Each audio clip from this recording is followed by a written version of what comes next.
তো বন্ধুরা, আজকে আমি আমার ড্রোনটা দেখতে পাচ্ছ, এই ড্রোনটাকে মেঘের উপরে উঠাবো।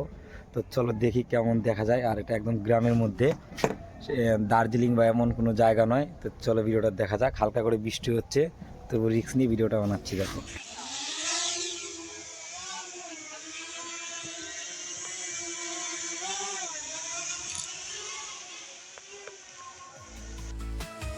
Takeoff. Home point updated.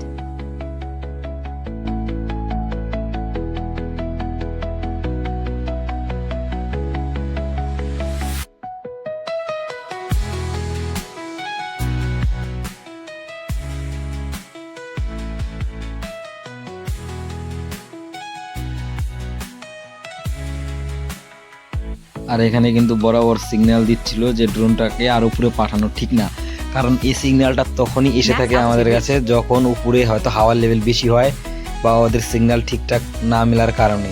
তো তবু রিস্ক নিয়ে আমি পাঠাচ্ছি তোমাদের জাস্ট দেখানোর জন্য। আর এদিকে দেখতে পাচ্ছ 500 মিটার কমপ্লিট হয়ে গেছে। আর উপর থেকে দেখো একদম সব গ্রামগুলো পোকার মতো দেখাচ্ছে। আর মেঘগুলো তো দেখতে পাচ্ছেন একদম সাদা সাদা। মানে ভাবা যায় এক ড্রোন দিয়ে আমরা এতটা সুন্দর ভিউ দৃশ্য নিতে পারি। আর এখনো প্রচন্ড সিগন্যালের সমস্যা হচ্ছে, দেখতে পাচ্ছেন একবার সিগন্যালটি গ্রিন হয়ে যাচ্ছে, একবার ইয়েলো হয়ে যাচ্ছে।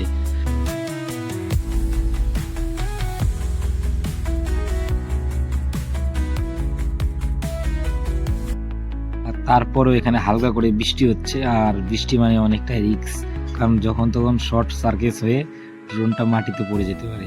আর এটা পড়ে যাওয়ার কারণ মানে বুঝতেই পারছো, সোজা 80 থেকে 90 হাজার টাকার পুরোটাই লসে চলে যাবে। তো যাই হোক, ভিডিওটা যদি ভালো লাগে লাইক শেয়ার কমেন্ট অবশ্যই করবেন। তো অলরেডি আমরা ড্রোনটাকে নিচের দিকে নিয়ে আসছি। এখন 490, 89, 88 দেখতে পাচ্ছেন। তো মানে ওঠার সময় টাইমটা কম লাগে, কিন্তু নামার সময় টাইমিংটা বেশি লাগে। যারা ড্রোন চালিয়েছে বা চালিয়েছেন তারাই অবশ্যই বুঝতে পারবেন।